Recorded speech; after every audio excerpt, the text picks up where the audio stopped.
Hello friends, welcome to learning sessions. And आज हम यहाँ पर मॉड्यूल डी ऑफ एएफएम यानी कि अकाउंटिंग एंड फाइनेंशियल मैनेजमेंट के बारे में बात करने वाले हैं। And in this particular video we are going to cover the cost and management accounting over there, which is very important chapter. And costing के बेसिक्स यहाँ पर जाने काफी ज्यादा जरूरी हैं क्योंकि अगले एक दो चैप्टर जो है वो इसी के साथ रिलेशन में होने वाले हैं। तो अगर आपके ये कंसेप्ट क्लियर होते हैं तो डेफिनेटली आपको अगले चैप्टर्स में भी बेनिफिट मिल जाता है। एंड डेफिनेटली यहाँ से आपको क्वेश्चन देखने को मिल जाएंगे, थ्योरेटिकल क्वेश्चन एंड फर्दर आपको यहाँ पर कंपेरिजन क्वेश्चन भी देखने को मिल सकते हैं। सो do watch this video till end, and further if you want to go through all the previous videos of JAIB, AFM, PPB, IEFS and RBWM, तो उसके लिए आपको हमारी वेबसाइट को विजिट कर लेना है, which is jaib.learningsessions.in। लिंक आपको वीडियो की डिस्क्रिप्शन में भी मिल जाएगा। एंड फर्दर वहां पर साइन अप करने के बाद, which is totally free over there, आप JIB के चारों पेपर्स की कंप्लीट पीडीएफ्स को फ्री ऑफ कॉस्ट एक्सेस कर पाएंगे। सो डू हरी अप, अभी के अभी वेबसाइट को विजिट कर लीजिए and further start preparing for the same over there. So let's start the session over here and it's related to cost accounting and for the management accounting over there। तो सबसे पहले यहां पर concept के बारे में बात करने वाले हैं, which is actually related to cost। So person A ने यहां पर कोई गुड्स या सर्विसेज यहां पर सेल करी पर्सन बी को, and it sold it for ₹100 over there, right. तो ये यहां पर पर्टिकुलरली जो प्राइस पड़ा यहां पर परचेजर को, यानी कि यहां पर पर्सन बी जो है that is a purchaser of the goods over here. तो जो प्राइस यहां पर पर्सन बी को पे करना पड़ा, that will be accumulating to what, that will be actually the cost over here. उसी को हम क्या कहते हैं, we say it to be cost over there, right. इसके बाद सेकंड कंसेप्ट आता है related to the cost to producer. देखिए ये तो थी कॉस्ट यहां पर जो परचेजर को कॉस्ट है। What about the cost to producer over there, तो यहां पर ध्यान से समझिएगा, ए पर्सन को यहां पर इस पर्टिकुलर प्रोडक्ट को जिसको उसने यहां पर सेल किया पर्सन बी को, उस प्रोडक्ट को बनाने के लिए इसको पे करने पड़े थे ₹60। तो यहां पर कॉस्ट यहां पर प्रोड्यूसर के लिए क्या होने वाली है, cost for the producer will be equal to ₹60 and for the purchaser the cost is equal to ₹100 over there, right. Getting this particular point over there. तो कॉस्ट यहां पर आपके पास बायर के लिए अलग होती है, डेफिनेटली सेलर के लिए डिफरेंट होती है। अब इसके बाद बात आती है related to costing over there. Costing का मतलब होता है कि जब हम यहां पर पर्टिकुलरली कोई तरीका लगाना चाहते हैं, यानी कि मान लीजिए कि मेरे पास कोई पर्टिकुलर प्रोडक्ट है यहां पर, let's say we are talking about the product 1 over there, and इस प्रोडक्ट से रिलेटेड जो भी इसकी कॉस्ट थी, जो भी इसकी वैल्यू थी, कॉस्ट थी, उसको हम कैलकुलेट करना चाहते हैं, तो वो पर्टिकुलरली क्या बन जाती है, that is a costing over there. Costing में बहुत से आपके पास एलिमेंट जो होते हैं वो यहां पर इंक्लूड होते हैं, जैसे कि आपके पास यहां पर मटेरियल कौन सा यूज हुआ था, लेबर कितनी लगी थी, ठीक है, ये सारे के सारे फैक्टर्स यहां पर अवेलेबल रहते हैं। एनर्जी, ट्रांसपोर्टेशन, डेप्रिसिएशन, क्या क्या चीजें यहां पर लगी थी, वो सब चीजें इसमें शामिल रहती हैं, राइट। अब उसके बाद आती है कॉस्ट अकाउंटेंसी की बात। अब कॉस्ट अकाउंटेंसी क्या होती है, यानी कि मुझे कॉस्टिंग को करने के लिए, जब मैं कॉस्टिंग की बात कर रहा हूं कि मैं कॉस्टिंग निकालने वाला हूं, तो मुझे कुछ ना कुछ जो प्रिंसिपल्स हैं, यानी कि कुछ ना कुछ जो रूल्स हैं, रेगुलेशंस हैं, प्रोसीजर्स हैं, मुझे ये रूल्स रेगुलेशंस प्रोसीजर जो हैं वो यहां पर अपनाने पड़ेंगे। साइंटिफिक मैनर मुझे अपनाना पड़ेगा ताकि यहां पर मैं ये चीज को असर्टेन कर पाऊं कि एक्चुअल में क्या कॉस्ट मेरी लगी है यहां पर, ठीक है। तो वो वहां पर बन जाती है कॉस्ट अकाउंटेंसी ओवर दिया। यानी कि जब मैं प्रिंसिपल, मेथड्स, टेक्निक्स की बात करता हूं तो वो मेरे पास कॉस्ट अकाउंटिंग बन जाती है, cost accounting based cost accountancy बन जाती है। तो बेसिकली ये साइंस है, आर्ट है, प्रैक्टिस है, जिसके साथ जो कॉस्ट अकाउंटेंट है, जिसके पास ये ड्यूटी रहती है कि अपने कॉस्टिंग के बारे में पता लगाना है, वो पर्टिकुलरली कॉस्ट कंट्रोल करने की कोशिश करते हैं एंड कॉस्ट को असर्टेन करने की कोशिश भी करते हैं, राइट। अगर मैं कहूं कि टोटल कॉस्ट जो है यहां पर फ्यूल एंड इलेक्ट्रिसिटी की वो 20 लाख रुपीस की है, एंड वहां पर 5 तरह के जो प्रोडक्ट्स हैं वो यहां पर बनाए जा रहे हैं। एग्जांपल के तो समझेगा, यहां पर आपके पास पर्टिकुलरली क्या है, you are having a factory over there, and यहां पर आपके पास टोटल 5 तरह के जो प्रोडक्ट हैं वो यहां पर आप बना रहे हो, एंड टोटल आपका फ्यूल एंड इलेक्ट्रिसिटी के ऊपर जो एक्सपेंसेस आए हैं वो यहां पर आए कितने, 20 लाख रुपीस के हैं। तो ऐसा तो नहीं कह सकते ना कि हर एक प्रोडक्ट को बनाने के लिए 4 लाख रुपए का बेसिकली फ्यूल एंड इलेक्ट्रिसिटी का खर्चा हुआ है, वो तो चीज टोटली गलत हो जाएगी। That is what we used to say कि आपको कुछ ना कुछ रूल्स रेगुलेशंस का इस्तेमाल करना पड़ेगा सो एज टू असर्टेन कि आपने जो कॉस्ट असर्टेनमेंट की है वो पर्टिकुलरली किस हिसाब से की है, किस रूल के हिसाब से की है, क्या रेगुलेशन वहां पर क्या प्रोसीजर लगाए हैं, ठीक है, उसके हिसाब से।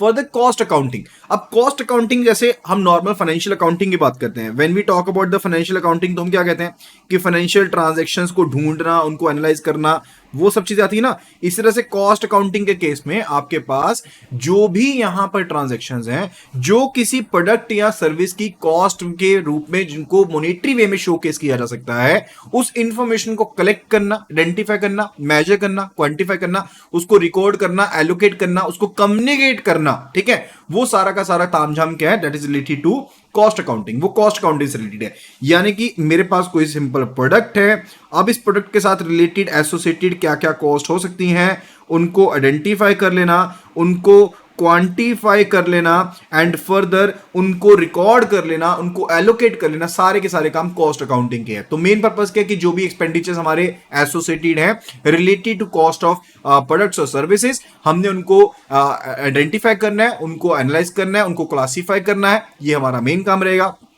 अब जो भी एक सिंगल यूनिट है, प्रोसेस है या फिर डिपार्टमेंट है, उसकी कॉस्ट को असर्टेन करना है, एंड फर्दर जो एक्चुअल कॉस्ट है उनके साथ हमने क्या करना है, कंपेयर करना है। यानी कि हम सबसे पहले क्या कर रहे हैं, वी आर एस्टिमेटिंग समथिंग कि इतना कॉस्ट आपका पड़ेगा, उसके बाद जो एक्चुअल कॉस्ट हुआ उसके साथ कंपेयर करेंगे, एंड डेविएशन के क्या रीजंस थे उसको देखेंगे, एंड अल्टीमेटली जो हमारी वेस्टेज हो रही है ना, जो हमारी वेस्टेज हो रही है उसको हम क्या करेंगे, रिड्यूस करेंगे। अच्छा एक आपको कंसेप्ट छोटा सा यहां पर बताना चाहता हूं। लेट्स से द केस कि पर्सन ए है and person A wants to earn profit of ₹10 per product. यहां पर ये प्रॉफिट जो है वो यहां पर अर्न कर रहा था, ठीक है। एंड अब यहां पर पर्सन ए जी करते क्या है, इनका जो प्रोडक्ट था वो ₹100 में सेल करे थे, इनकी जो कॉस्टिंग थी वो यहां पर ₹90 की थी। अब अल्टीमेटली ये क्या करना चाहते हैं, they want to increase their profit, ये अपना प्रॉफिट इंक्रीज करना चाहते हैं। अब उसके लिए ये अपना सेलिंग प्राइस यानी कि ₹100 इसको इंक्रीज कर देते हैं ₹120। लेकिन इनका कंपटीटर अभी भी ₹100 में ही प्रोडक्ट को सेल कर रहा है, तो इनकी सेल्स जो है वो यहां पर रिड्यूस हो जाएंगी। These sales will now be reduced over there, right. तो यहां पर इनको क्या करना, ये अपना प्राइस तो यहां पर इंक्रीज नहीं कर सकते हैं। इतनी चीज तो इनको पता लग गई है कि अगर ये अपना प्राइस यहां पर इंक्रीज कर देते हैं तो इनकी सेल्स जो हैं वो यहां पर ड्रॉप कर जाएंगी। So what he basically instead do, इन्होंने अपनी कॉस्ट देखी, यानी कि इनकी जो इनपुट कॉस्ट थी प्रोडक्ट को बनाने की, उसके बारे में इन्होंने देखा, एंड इन्होंने इसको रिड्यूस करके कर दिया ₹70 ले आए, रिड्यूस कर दिया, वेस्टेज हटा दी। तो अल्टीमेटली इनका जो मार्जिन था वो यहां पर ₹10 से इंक्रीज होकर के ₹30 यहां पर हो गया, ठीक है। तो प्रॉफिटेबिलिटी इस तरह से इंक्रीज कर सकते हैं। तो मैनेजमेंट इज ऑलवेज क्यूरियस। तो जो बैंक की या फिर किसी कंपनी की जो मैनेजमेंट रहती है, दैट इज ऑलवेज क्यूरियस कि हमारी जो प्रोडक्ट हैं, हमारी जो सर्विसेज हैं, उनके ऊपर कॉस्टिंग कितनी जा रही है, एंड फर्दर कौन कौन से चीजों के ऊपर कितना पैसा लग रहा है। अब ये जो कॉस्टिंग है, it could be the fixed cost, it could be the variable cost, या फिर ये सेमी वेरिएबल कॉस्ट भी हो सकती है। आगे इसके बारे में पढ़ेंगे कि क्या क्या चीज होती हैं। अब उन चीजों के बारे में पता लगा करके जहां पर एक्स्ट्रा पैसा जा रहा था हम उनको कम करना चाहते हैं। मेन फंडा यहां पर यही है, राइट। वापिस से यहां पर लेक्चर पर आते हैं। So it's related to the fact कि हम यहां पर जो नेसेसरी इंफॉर्मेशन है ऐसी कोई भी, वो मैनेजमेंट को देना चाहते हैं, ताकि मैनेजमेंट जो है वो यहां पर लॉन्ग टर्म के हिसाब से स्पेसिफिक जो डिसीजंस है वो यहां पर ले पाए।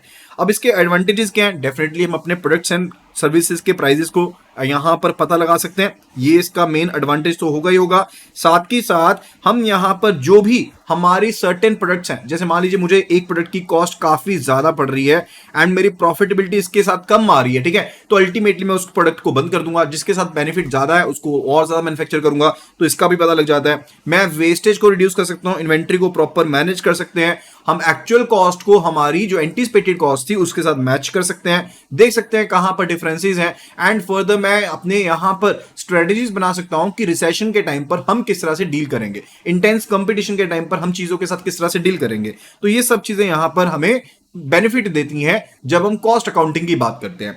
अब एलिमेंट ऑफ कॉस्ट के बारे में मैंने आपको बताया था, डिफरेंट चीजें बात की थी हमने। इसमें बात की थी एक्सपेंसेस के बारे में, मटेरियल्स के बारे में, लेबर के बारे में। तो यहां पर सबसे पहले मटेरियल की बात करते हैं। तो जब भी हम कॉस्ट एलिमेंट्स की बात करते हैं तो जो आपके पास मटेरियल है वो दो तरह के होते हैं, या तो आपकी होती है डायरेक्ट मटेरियल कॉस्ट होती है या आपकी इनडायरेक्ट मटेरियल कॉस्ट होती है। Whensoever we are talking about the direct material cost, तो आपके मेन प्रोडक्ट का पार्ट बनती है वो। यानी कि अगर मैंने यहां पर वुडन चेयर्स बनाने का काम किया, if I am basically manufacturing wooden chairs over there, तो वुड तो उसमें मेन पार्ट रहेगी ना।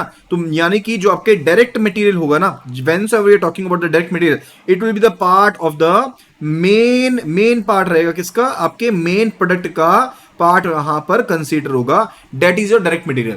एंड जो कॉस्ट आपकी डायरेक्टली वहां पर नहीं दिख रही है लेकिन आपका मटेरियल तो वो लगा है, तो वो कौन सा होता है, that is a indirect material. जैसे कि इन चेयर्स को बनाने के लिए हमने यहां पर वुड का इस्तेमाल किया, हमने यहां पर जो पर्टिकुलर आपके पास लोशन था या फिर पर्टिकुलरली जो आपके पास गम थी, फेविकोल थी, उसका आपने इस्तेमाल किया।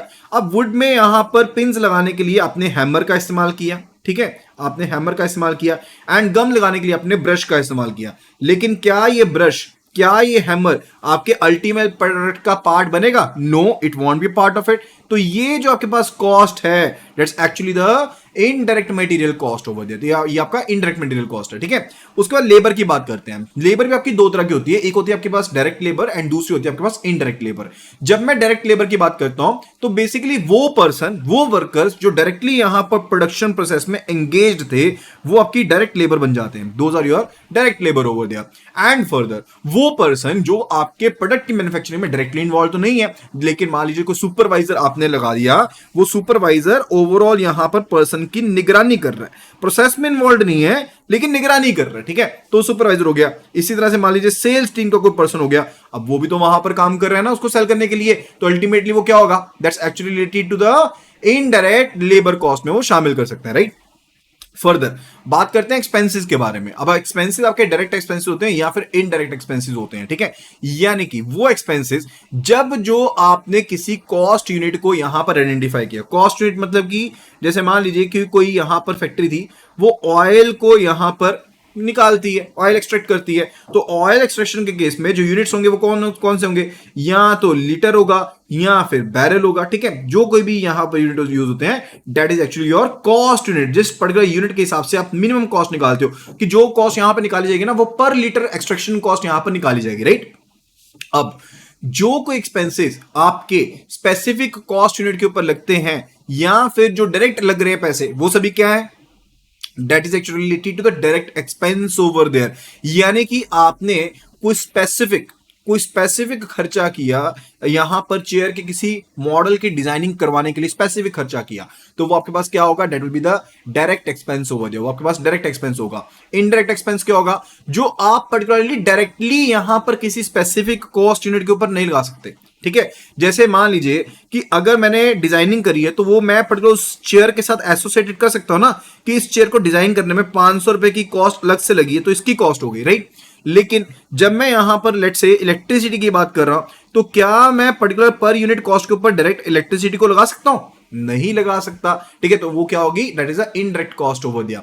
अच्छा, अगर हम क्लासिफिकेशन की बात करें, जैसे मैंने आपको बताया था क्लासिफिकेशन हमारे पास तीन तरह की होती है। एक मेरे पास होती है फिक्स्ड कॉस्ट होती है, दूसरी मेरे पास होती है यहां पर वेरिएबल कॉस्ट होती है, एंड तीसरी मेरे पास होती है यहां पर सेमी वेरिएबल कॉस्ट होती है। तो सबसे पहले फिक्स्ड कॉस्ट की बात कर लेते हैं। अब आपकी level of activity, level of production के इंक्रीज होने के साथ जो कॉस्ट इंक्रीज नहीं होती, ठीक है, वो कौन सी होती है, that is a fixed cost, ठीक है। पर लेवल ऑफ प्रोडक्शन इंक्रीज हो रहा है लेकिन फिक्स्ड कॉस्ट अभी भी सेम टू सेम ही है, that is what, that is a fixed cost over there. क्यों फिक्स्ड रहेगी, लेट्स से द केस कि आप अपने फैक्ट्री में 5000 पीसीस की मैन्युफैक्चरिंग कर रहे हो, ठीक है। एंड फर्दर अभी नेक्स्ट मंथ आपने 15000 की मैन्युफैक्चरिंग स्टार्ट कर दी पीसीस की, लेकिन क्या आपका रेंट उसके साथ इंक्रीज होगा अनटिल और अनलेस आपने नई स्पेस हायर नहीं की है? नहीं होगा ना। तो पर्टिकुलरली क्या हो गया, this is your fixed cost, ये आपकी फिक्स्ड कॉस्ट हो गई। लेकिन दूसरी कॉस्ट होती है आपकी वेरिएबल कॉस्ट ओवर देयर। अब वेरिएबल कॉस्ट का क्या फंड है, लेट्स से कि आप पहले 5000 पीस बना रहे थे, तो आपका रॉ मटेरियल उसके हिसाब से लग रहा था, लेकिन आप अब 15000 मैन्युफैक्चर कर रहे हो, तो आपका रॉ मटेरियल की यूजेज जो है वो सेम रहेगी, बढ़ेगी, डेफिनेटली दैट विल इंक्रीज। वो यहां पर इंक्रीज हो जाएगी, क्योंकि वो कौन सी कॉस्ट है, that's a variable cost over there, वो यहां पर हमारे पास वेरिएबल कॉस्ट है, क्योंकि अल्टीमेटली आपकी कॉस्ट उसके साथ, आपकी प्रोडक्शन के लेवल के साथ क्या हो रही है, चेंज हो रही है। So your cost is basically changing, cost क्या हो रही है, चेंज हो रही है लेवल ऑफ प्रोडक्टिविटी के साथ साथ। लेवल ऑफ प्रोडक्टिविटी जो है वो जब आपका चेंज हो रहा है तो उसके साथ साथ आपकी जो कॉस्ट है वो यहां पर चेंज हो रही है, right. That is what, that is your variable cost over there. And semi variable cost क्या होती है, semi variable cost is a cost जो कुछ हद तक, जिसमें पार्ट हमारे पास फिक्स्ड कॉस्ट के फीचर्स अवेलेबल हैं, फिक्स्ड कॉस्ट के फीचर्स अवेलेबल हैं, एंड पार्टली ही हमारे पास यहां पर जो वेरिएबल कॉस्ट है उसके फीचर्स अवेलेबल हैं। उसको हम क्या कहते हैं, we say it to be the semi variable cost. उसको क्या कहते हैं, we say to be the semi variable cost के नाम से हम उसको जानते हैं। अब सेमी वेरिएबल कॉस्ट के एग्जांपल दीजिए फटाफट से, क्या होएगी। लेट्स से केस कि हम यहां पर अगर कुछ एक हद तक देखें, अगर हम यहां पर कुछ एक हद तक देखें तो आपके पास जो कॉस्ट है, लेट्स से केस कि आपके पास, आपने प्रोडक्शन ऑफ कार्स को क्या कर दिया, डबल कर दिया। प्रोडक्शन ऑफ कार्स को क्या कर दिया हमने, we basically double the production of cars over there, right. तो एडमिनिस्ट्रेटिव डिपार्टमेंट जो है उसको और पर्सन तो चाहिए यहां पर उसको सेल करने के लिए, उसको संभालने के लिए, लेकिन ऐसा नहीं है कि 100% इंक्रीज यहां पर होगा, राइट। ये कि डायरेक्टली प्रोपोर्शनल नहीं है कि जितना इंक्रीज करोगे उतना ही आपको पर्टिकुलर इंक्रीज करना पड़ेगा, वैसा नहीं है। दैट इज पर्टिकुलर व्हाट, वो आपकी सेमी वेरिएबल कॉस्ट होगी। अब बात आती है कॉस्ट सेंटर के बारे में। जो कॉस्ट सेंटर होता है ना, यहां पर देखिए ध्यान से, जो कॉस्ट सेंटर होता है that is the smallest organisational sub unit. Organisation का स्मॉलेस्ट सब यूनिट है हमारे पास। कैसे सब यूनिट है, जिसके लिए हम सेपरेटली कॉस्ट को एलोकेट कर सकते हैं। अगर किसी यूनिट के लिए स्पेसिफिकली आप अलग से कॉस्ट एलोकेट कर सकते हो तो वो आपका कॉस्ट सेंटर कहलाएगा। That will be your cost centre. जैसे मान लीजिए कि ये पर्टिकुलर यूनिट है, इसके लिए हम कॉस्ट को एलोकेट कर सकते हैं, तो ये मेरे पास क्या बन जाएगा, this will be the cost centre, जिसके लिए एलोकेशन यहां पर हम कर सकते हैं, ठीक है। तो CIMA यानी कि chartered institute of management accountants London के द्वारा कहा गया कि प्रोडक्शन और सर्विस लोकेशन या कोई फंक्शन या कोई एक्टिविटी या कोई इक्विपमेंट जिसको यहां पर कॉस्ट ऑफ यूनिट एट्रीब्यूट की जा सकती है वो पर्टिकुलरली आपके पास कॉस्ट सेंटर कहलाएगा। अगर फर्नीचर फैक्ट्री की ही बात कर रहे हो एंड आप यहां पर चेयर्स को प्रोड्यूस कर रहे हो तो उसको अलग से एक वन कॉस्ट सेंटर माना जाएगा। अगर टेबल प्रोड्यूस कर रहे हो तो उसको अलग से कॉस्ट सेंटर कंसीडर किया जा सकता है। एंड कॉस्ट सेंटर को हम प्रोडक्टिव, अनप्रोडक्टिव या मिक्स्ड कॉस्ट सेंटर कह सकते हैं। प्रोडक्टिव वो तब होगा अगर वो यहां पर एंगेज्ड है प्रोडक्ट्स को बनाने में, तो उसे प्रोडक्टिव कॉस्ट सेंटर कहेंगे। अनप्रोडक्टिव तब होगा जब वो यहां पर एंगेज नहीं है प्रोडक्ट्स को बनाने में, लेकिन वो एक सपोर्ट सिस्टम की तरह काम करता है। It's working as a support system for the productive centres over there, तो उसको अनप्रोडक्टिव कॉस्ट सेंटर कहेंगे। एंड मिक्स्ड कॉस्ट सेंटर क्या होगा, जो कभी कभी तो प्रोडक्ट बनाने में हेल्प करता है लेकिन कभी कभी वो सपोर्ट सर्विसेज प्रोवाइड करता है to the productive departments over there, right. तो उसको मिक्स्ड कॉस्ट सेंटर कह देंगे। कॉस्ट यूनिट ऑलरेडी मैंने आपको एग्जांपल बता दी थी, जैसे कि एक ऑयल फैक्ट्री है, वो यहां पर एक्सट्रैक्शन कर रही है ऑयल की एंड लीटर्स के हिसाब से मिनिमम इनका यहां पर यूनिट है, तो कॉस्ट यूनिट यहां पर किस हिसाब से निकाली जा रही है, वो यहां पर लीटर के हिसाब से निकाली जा रही है। So that will be the cost unit over there.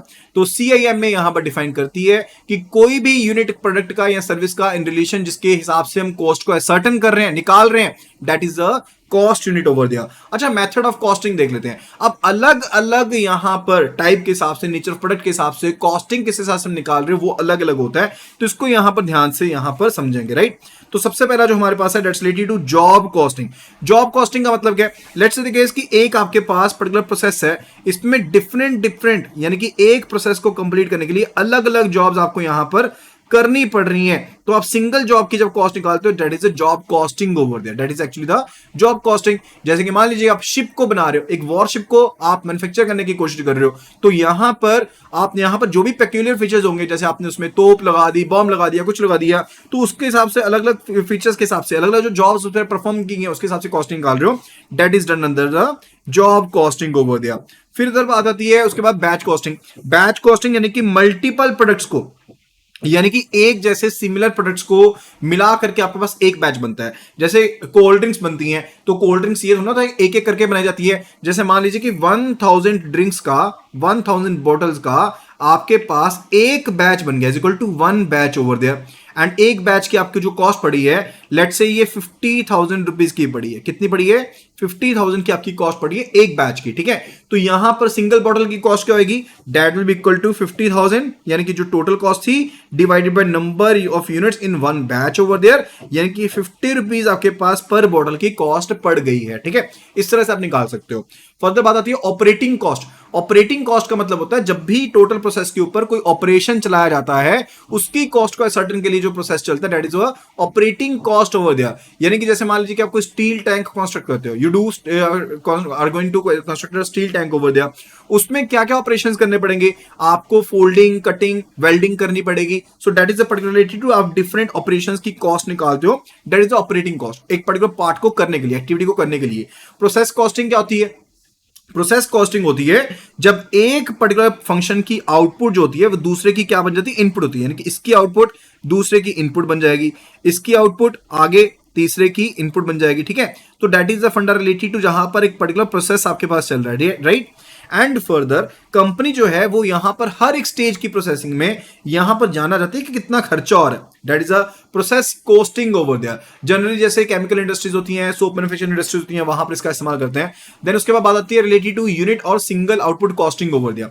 Unit और सिंगल आउटपुट कॉस्टिंग बेसिकली क्या होती है? जब आप पूरी की पूरी प्रोडक्शन साइकिल की कॉस्ट को सर्टन कर लेते हो, यानी कि पूरा का पूरा जो प्रोडक्शन साइकिल था, rather than बैच की नहीं करी, कुछ नहीं किया, पूरा का पूरा जो मेरे पास प्रोडक्शन साइकिल था, डिफरेंट सब चीजों के खर्चे मिला लिए कि पूरी फैक्ट्री में मेरे इतना खर्चा आ गया। एंड उसके बाद मैंने देख लिया कि मेरे पास टोटल तो 5 लाख पीस बने, टोटल जो खर्चा हो गया वो मेरे पास यहाँ पर 50 लाख का खर्चा हो गया, ठीक है। उसके हिसाब से कॉस्ट निकाल लेंगे, 50 लाख डिवाइडेड बाय 5 लाख आपने पीस बनाए, तो ये टोटल कितना आ गया? 10 रुपीज पर प्रोडक्ट की आपके पास कॉस्ट आ गई, ठीक है। लगता बैच की तरह, लेकिन बैच नहीं है। बैच में सिर्फ बैच की कॉस्ट पता थी, बाकी चीजों की कॉस्ट नहीं पता थी, ठीक है। लेकिन इसमें पूरे के पूरे प्रोडक्शन साइकिल की कॉस्ट है।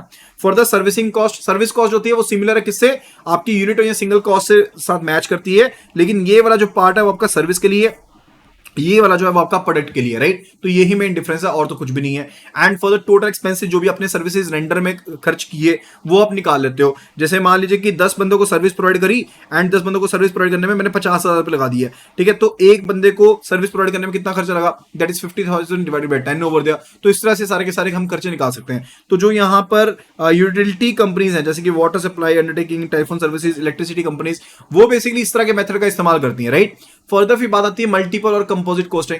अब यहां पर आप एक मेथड नहीं लगाते, आप मल्टीपल मेथड्स को यूज करते हो, यानी कि जो ऊपर मेथड्स हमने पढ़े ना, उन सभी मेथड्स को मिला जुलाकर आप यूज करते हो, ताकि आप एक कॉम्प्लेक्स हिसाब से आप यहां पर कैलकुलेशंस कर पाओ एंड अल्टीमेटली देख पाओ कि आपके पास कितनी कॉस्टिंग लग रही है, right. That is the main फंडा।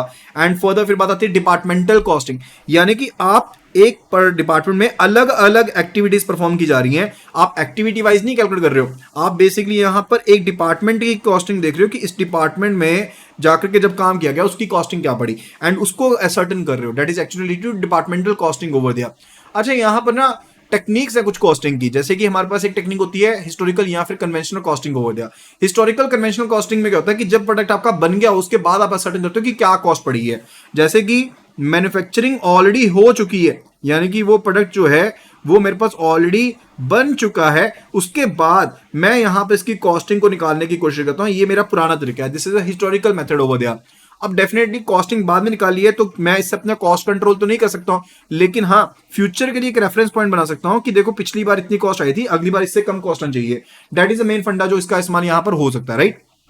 फर्दर इसके बाद आती है स्टैंडर्ड कॉस्टिंग। स्टैंडर्ड कॉस्टिंग का मतलब होता है कि आप ना एक डेटाबेस तैयार कर लेते हो, यानी कि कौन सी चीज को बनाने में कितनी कितनी कॉस्टिंग लगी, वो सारी चीजें आप यहां पर पता कर लेते हो, एंड उसके बेस पर आप यहां पर क्या करते हो? स्टैंडर्ड कॉस्टिंग बना लेते हो। अब उसके बाद एक्चुअल जो कॉस्ट यहां पर आपके पास इंकर होती है उन सभी प्रोसेस एक्टिविटीज के लिए, उनको आप इस डेटाबेस में मैच कर लेते हो कि कितना डिफरेंस है, यानी कि आपने एक स्टैंडर्ड सेट कर लिया, उसके हिसाब से आप एक्चुअल कॉस्ट जो भी इंकर हो रही है उसको मैच कर रहे हो, तो वेरिएशंस के थ्रू आपको पता लग जाएगा। एंड फर्दर इसमें आपको हेल्पफुल मिलेगी ताकि जहां कहीं भी आपकी इनएफिशिएंसी थी आप उसको पता लगा पाओ एंड उसको कंट्रोल कर पाओ, राइट।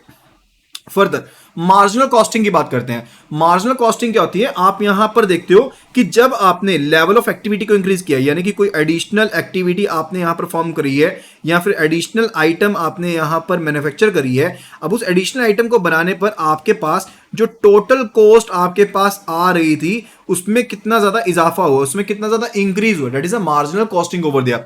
ये बेसिकली आपकी फिक्स्ड कॉस्ट को वेरिएबल कॉस्ट से क्या करती है, डिफरेंशिएट करती है। एंड फर्दर ये आपके देखती है कि चेंज इन वॉल्यूम के साथ आपके यहां पर प्रॉफिट्स में कितना इंपैक्ट पड़ रहा है, आपकी कॉस्टिंग में कितना इंपैक्ट पड़ रहा है उसको देखती है। फर्दर यूनिफॉर्म कॉस्टिंग की बात करते हैं। यूनिफॉर्म कॉस्टिंग होती है जहां पर इंडस्ट्री वाइड सारी की सारी इंडस्ट्रीज होती हैं एक ही तरह के चीजों को इस्तेमाल कर रही हैं, यानी कि कॉस्ट अकाउंटिंग मेथड इस तरह के अपनाए जाते हैं एंड प्रिंसिपल इस तरह से बनाए जाते हैं जो कि स्टैंडर्डाइज रहेंगे डिफरेंट डिफरेंट इंडस्ट्री में, I1 I2 I3 different industries में यहां पर कंपनीज है इंडस्ट्री के अंदर। एंड फर्दर यहां पर एक ही तरह के प्रिंसिपल अकाउंटेंसी को यहां पर अपना रही हैं एंड अल्टीमेटली इसका बेनिफिट क्या होगा कि इनका क्रॉस कंपैरिजन फिर यहां पर किया जा सकेगा, इनको क्रॉस कंपेयर यहां पर हम कर पाएंगे, that is a main benefit. Further बात आती है डायरेक्ट कॉस्टिंग के बारे में। डायरेक्ट कॉस्टिंग बेसिकली रिलेटेड किससे होती है, ऑपरेशन से, जो भी प्रोसेसेस है या फिर जो भी प्रोडक्ट्स है उनके साथ एलोकेटेड जो भी डायरेक्ट कॉस्ट है आप उनको देखते हो। जितनी भी इनडायरेक्ट कॉस्ट होती है, तो हमने कॉस्टिंग की टाइप पढ़ी थी, एक हमारे पास होती थी डायरेक्ट कॉस्ट, एक होती थी इनडायरेक्ट कॉस्ट, ठीक है। एंड हमने यहां पर देखा कि जो डायरेक्ट कॉस्ट है उसको तो आप ठीक है यहां पर मान रहे हो, उसको तो एलोकेट कर दे रहे हो, यानी कि टोटल प्रोडक्ट कॉस्ट में एलोकेट कर दे रहे हो। एंड यहां पर जो बाकी की इनडायरेक्ट कॉस्ट है ना उसको प्रॉफिट एंड लॉस में जाकर के एक्सपेंस मान ले रहे हो, उसको आप यहां पर प्रॉफिट एंड लॉस में जाकर के एक्सपेंस मान ले रहे हो, ठीक है। That is a fundamental to direct cost. Direct cost में सिर्फ ये चीज का ध्यान रखना है कि जो इनडायरेक्ट कॉस्ट है उसको प्रॉफिट एंड लॉस में ले जाओगे। एब्जॉर्प्शन कॉस्टिंग के केस में चाहे डायरेक्ट कॉस्टिंग हो चाहे इनडायरेक्ट कॉस्टिंग हो, दोनों को ही आप क्या करते हो, आप दोनों को ही प्रोडक्ट्स को एलोकेट करते हो, यानी कि प्रोडक्ट्स का एलोकेशन का मतलब है कि यूनिट कॉस्ट को एलोकेशन करने का काम कर रहे हैं हम किसको एलोकेट करने का काम कर रहे हैं, यूनिट कॉस्ट को एलोकेट करने का काम कर रहे हैं। अगर तो डायरेक्ट कॉस्टिंग है तो यहां पर तो जो आपके पास डायरेक्ट कॉस्टिंग होती है उसको तो आप मान रहे हो, इनडायरेक्ट कॉस्टिंग को प्रॉफिट एंड लॉस में ले जा रहे हो। एब्जॉर्प्शन कॉस्टिंग में आपकी डायरेक्ट कॉस्ट इनडायरेक्ट कॉस्ट दोनों को ही आप पर यूनिट कॉस्ट का पार्ट यहां पर कंसीडर कर रहे हो।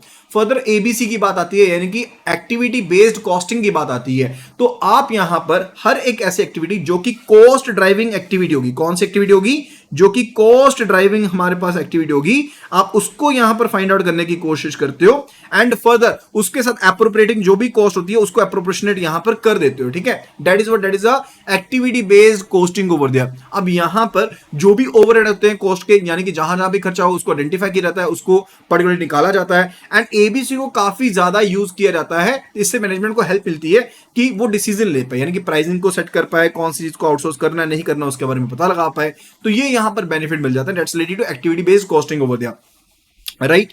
तो that was actually related to and different activities कौन सी होती हैं, जैसे मान लीजिए आपने परचेज ऑर्डर इशू किए हैं या क्वालिटी कंट्रोल कर रहे हो, रिसिप्ट या इशू है मटेरियल्स का, तो ये आपके डिफरेंट यहां पर एक्टिविटीज हो जाएंगी जो कि कॉस्ट ड्राइविंग एक्टिविटीज है। अब इसके ऊपर आप पर्टिकुलरली क्या निकालते हो, कॉस्टिंग निकालते हो। अब मुझे पता लग जाएगा कहां पर बेनिफिट हो रहा है कहां पर नुकसान हो रहा है, तो मैनेजमेंट उसके हिसाब से डिसीजन ले सकती है ना कि इसको खुद अपने आउटसोर्स करे, इनसोर्स करे, क्या ना करे उसके बारे में। फर्दर बात आती है related to cost accounting standards के बारे में।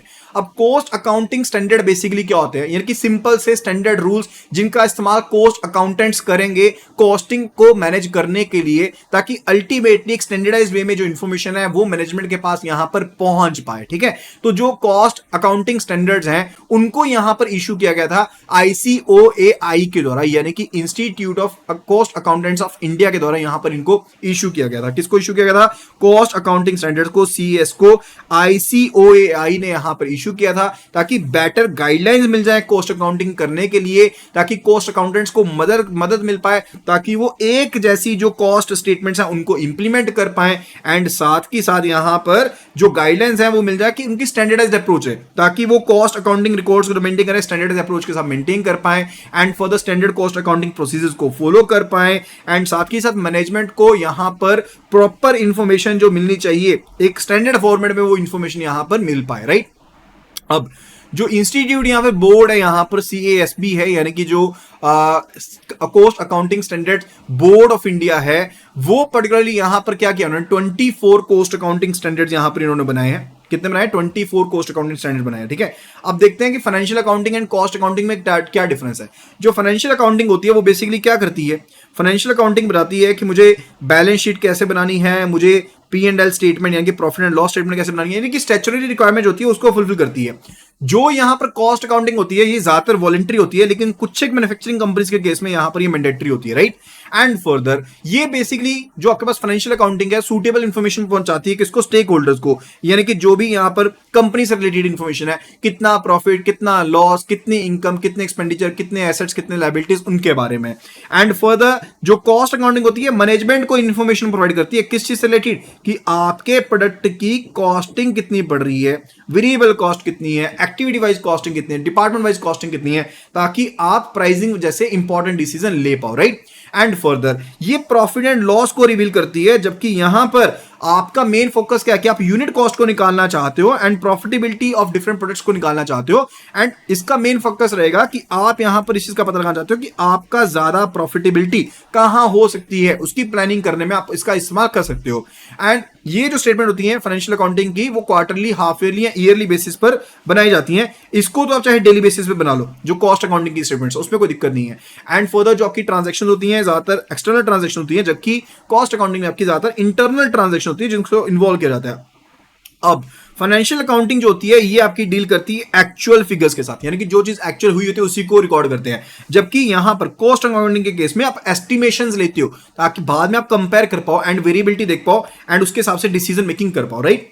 अब बात करने वाले हैं मैनेजमेंट अकाउंटिंग के बारे में। Now let's understand the management accounting. Management accounting particularly क्या है, मैनेजमेंट ने क्या करने होते हैं, मैनेजमेंट का मेन पार्ट होता है डिसीजंस लेने का, यानी कि अब जब भी हम मैनेजमेंट की बात करते हैं तो मेन चीज हमारे माइंड में क्या आती है कि इस मैनेजमेंट ने कुछ ना कुछ डिसीजंस लेने हैं कि प्राइस कंट्रोलिंग कैसे की जा सके, किस चीज को आउटसोर्स करना है, प्रोडक्शन की क्या वॉल्यूम रहेगी, क्या सेल करना है, क्या परचेज करना है, किस फिक्स्ड एसेट को डिस्पोज करना है, किसको अलग से लेकर के आना है, इन सभी चीजों से रिलेटेड उनको क्या करने होते हैं, डिसीजन मेकिंग करनी होती है। अब ये डिसीजन मेकिंग तक पहुंचने के लिए बहुत सी चीजों को एनालाइज करना पड़ेगा, क्वांटिफाई करना पड़ेगा, उनको रिकॉर्ड करना पड़ेगा एंड डाटा जो होगा प्रॉपर फॉर्मेट में मैनेजमेंट के पास सबमिट होगा ताकि वो एप्रोप्रिएट डिसीजन यहां पर ले पाए।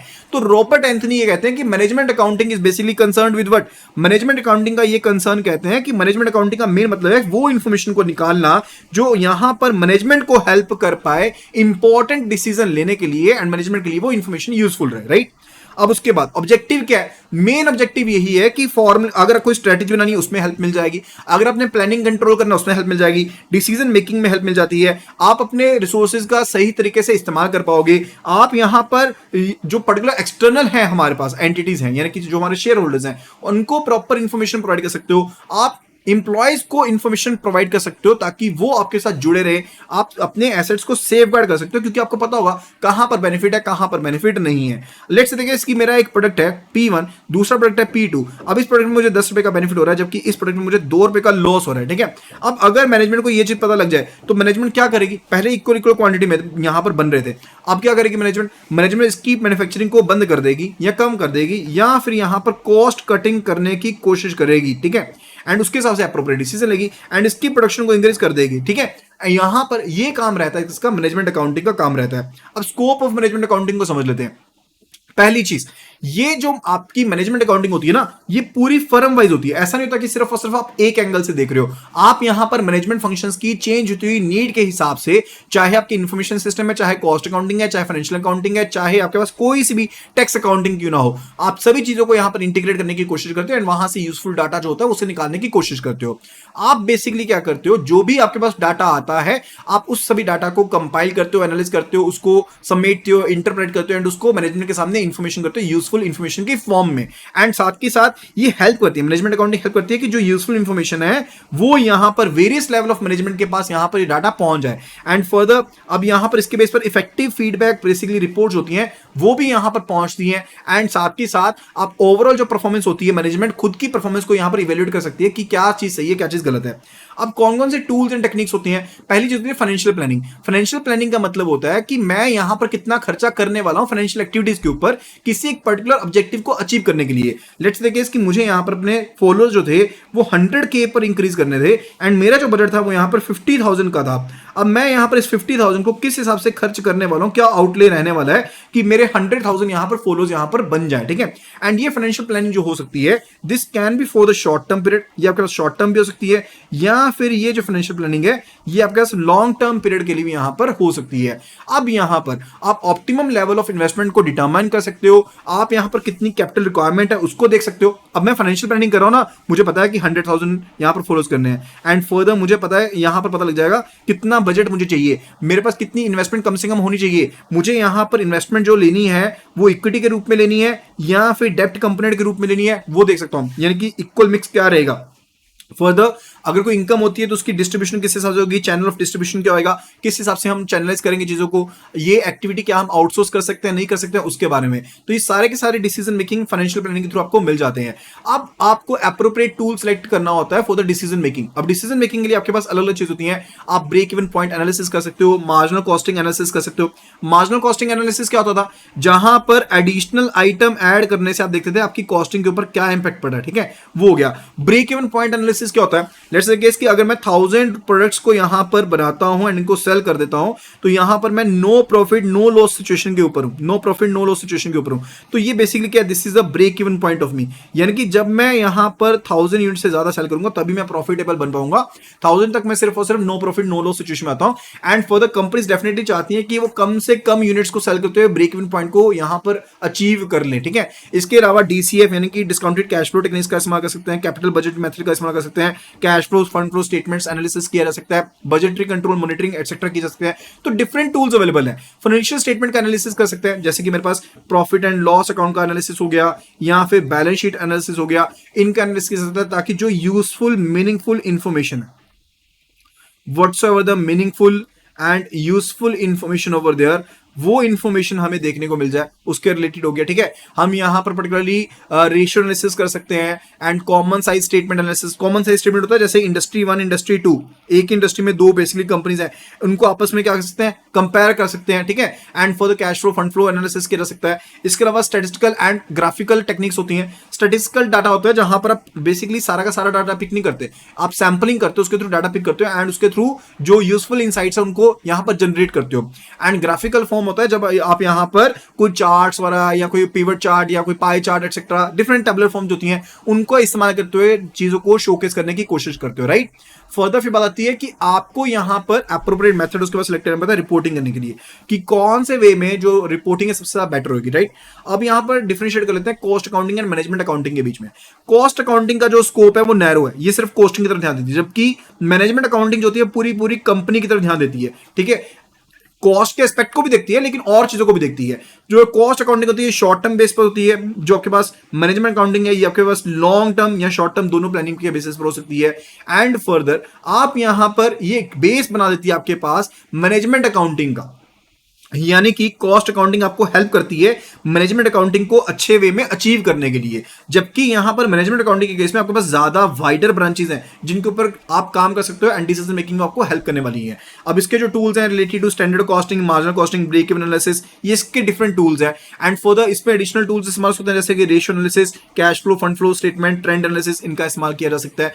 कॉस्ट अकाउंटिंग जो होती है वो हिस्टोरिकल कॉस्ट के ऊपर डिपेंड करती है ज्यादातर, या फिर एंटीसिपेटेड कॉस्ट के लिए वो पर्टिकुलरली मार्केट आपको अच्छे से करना पड़ेगा, राइट। एंड जो मैनेजमेंट अकाउंटिंग होती है वो फ्यूचरिस्टिक अकाउंटिंग के ऊपर डिपेंड करती है। किसके ऊपर डिपेंड करती है? फ्यूचरिस्टिक अकाउंटिंग के ऊपर डिपेंड करती है, यानी कि ये आपके पास पास्ट डाटा के ऊपर डिपेंड करती है, ये आपके पास फ्यूचर डाटा के ऊपर डिपेंड करती है, right. So that would be all related to this particular video. I hope कि आपको यहां पर ये वीडियो पसंद आई होगी। अगर वीडियो पसंद है तो फटाफट से वीडियो को यहां पर रेट कर दीजिए आउट ऑफ 10 एंड वीडियो को लाइक करना एंड शेयर करना ना भूलिएगा। तो वीडियो को फटाफट से लाइक कर दीजिए, शेयर कर दीजिए, विच इज एब्सोल्युटली फ्री।